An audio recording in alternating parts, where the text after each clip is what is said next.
partir de 1942, des résistants se cachent dans le Vercors. Un massif qui ressemble à une forteresse naturelle. Des camps s'organisent avec des chefs, des entraînements, des actions de sabotage. C'est ce que l'on appelle un maquis. Le plan montagnard prévoit que ces résistants sortiront de leur montagne quand les Alliés parviendront à revenir en France. En juin 1944, après le débarquement de Normandie, les maquisards proclament la République du Vercors. Cela ne plaît pas aux Allemands qui attaquent les résistants en juillet 1944. Ces derniers ne sont pas assez nombreux, pas assez armés pour se défendre. Ils meurent par centaines et les Allemands s'en prennent également à la population des villages. Le Vercors garde encore le souvenir de cette tragédie.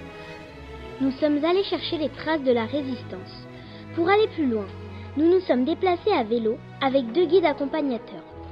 Sur les chemins, dans les villages, nous avons découvert des plaques avec des noms de résistants, un village détruit par les Allemands, un cimetière dédié aux résistants, les restes de planeurs allemands. Nous nous sommes questionnés sur ces nombreuses traces et nous avons essayé de comprendre ce qui s'était passé dans le Vercors.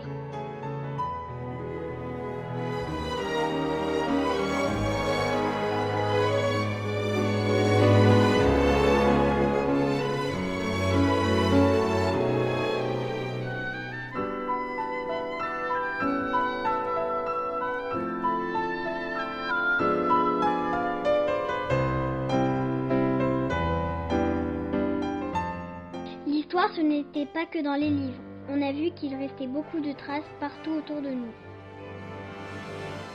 Les résistants n'ont pas abandonné le combat, ils n'ont pas abandonné leurs amis non plus. Certains se sont sacrifiés. La résistance était dangereux et difficile. On pouvait avoir faim, soif et mourir. Cette époque a été très dure. Sans les résistants, la France d'aujourd'hui ne serait peut-être pas aussi libre. Pour moi, la résistance aura bien servi, car sans les résistants, nous ne serions pas les petits Français que nous sommes aujourd'hui. Nous serions peut-être Allemands. Les résistants ont été courageux. Leur sacrifice n'a pas été inutile. Pendant que les Allemands étaient dans le Vercors, les Alliés ont pu progresser. On doit penser à eux, ne pas les oublier.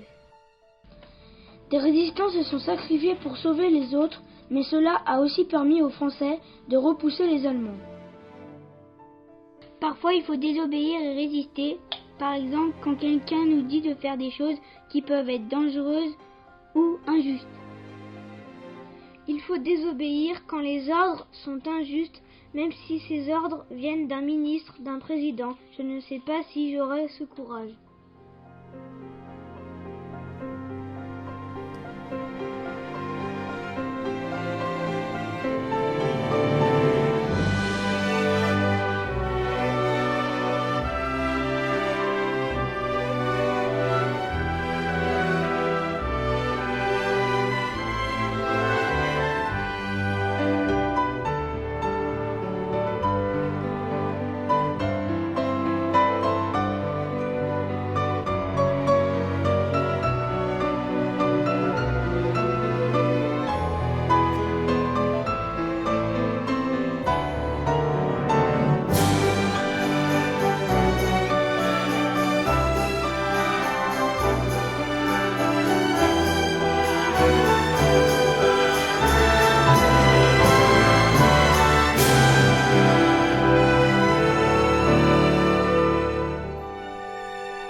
Ouais. Que des arbres. C'est nul. De toute façon, la montagne, à part des cailloux et des arbres, il y a quoi? Des chemins, des montées. Ah, des chemins et des montées. Est-ce qu'il y a beaucoup de montées? Oui. Ouais. Trop? Non. Non, ça va. Ça va. En fait, tu montes, Ouais. tu descends, tu montes, tu descends. Bon, bah ça va alors. Pendant tout Bon, donc des montées, des arbres, des cailloux, des fourmis, quoi. Et très peu de flamants roses, globalement. Et du vinaigre aussi. Depuis le début. Et du vinaigre, ouais. Du calcaire, du vinaigre, et qu'est-ce qu'on rajoute pour terminer? Du poivre. Quelques Il n'y a chamois. pas de poivre. Il n'y avait pas Et les de l'eau. chamois. On a parlé de Pourquoi chamois.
pense que je serais toi, j'attendrai la consigne.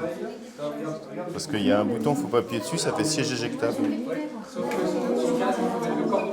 Bah, c'est bon.